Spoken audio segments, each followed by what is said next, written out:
YCP అధినేత జగన్ కు నంద్యాల ఉప ఎన్నికల్లో ఓటమి భయం పట్టుకుందా?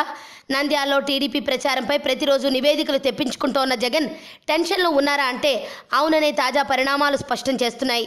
వైసీపీ ప్లీనరీ జరుగుతోన్న వేళ జగన్ నంద్యాల వైసీపీ అభ్యర్థి శిల్పా మోహన్ రెడ్డికి అదిరిపోయే షాక్ ఇచ్చారట. ఇటీవలే టీడీపీ నుంచి వైసీపీలో చేరిన శిల్పా మోహన్ రెడ్డిని జగన్ నంద్యాల ఉప ఎన్నికల్లో వైసీపీ అభ్యర్థిగా ప్రకటించిన విషయం తెలిసిందే. నంద్యాల ఉప ఎన్నికను ప్రతిష్టాత్మకంగా తీసుకున్న జగన్ ఆ పార్టీ అభ్యర్థి శిల్పా మోహన్ రెడ్డిని వైసీపీ ప్లీనరీకి హాజరు కావద్దని సూచించారు. వైసీపీ ప్లీనరీ 3 ఏళ్ల తర్వాత తొలిసారి ఏపీ రాజధానిలో జరుగుతున్న సంగతి తెలిసిందే. అయితే నంద్యాల ఉప ఎన్నిక జరుగుతుండటం, ఇప్పటికే అధికార తెలుగుదేశం పార్టీ ప్రచారాన్ని ఉధృతం చేయడంతో శిల్పాను జగన్ ప్లీనరీకి రావద్దని సూచించారట. శిల్ప తన అనుచరులతో కలిసి భారీగా ప్లీనరీకి వచ్చేందుకు రెడీ అవుతున్నారు.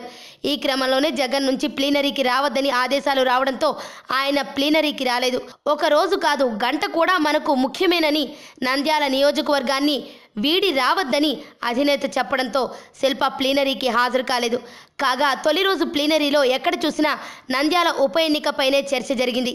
ఏ ఇద్దరు నేతలు కలిసినా నంద్యాల ఉప ఎన్నిక గురించే మాట్లాడుకున్నారు. ఇక నంద్యాలలో తాజా రాజకీయ పరిణామాలు చూస్తుంటే ప్రస్తుతం అక్కడ టీడీపీకి అనుకూలంగా కనిపిస్తోందని వైసీపీ నాయకులు కూడా ఇంటర్నల్గా చర్చించుకుంటున్నారు.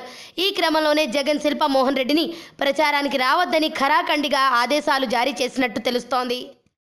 ఆరోగ్యవంతమైన జీవితం కోసం మనం పాటించాలి కొన్ని నియమాలని. చిన్ని చిట్కాలతో చింతలేని జీవితాన్ని ఎలా గడపాలి అనే దానికి వీక్షిస్తూనే ఉండండి మన ఆరోగ్యం యూట్యూబ్ ఛానల్. మరిన్ని ఆరోగ్య సూత్రాలకు సబ్స్క్రైబ్ చేసుకోండి.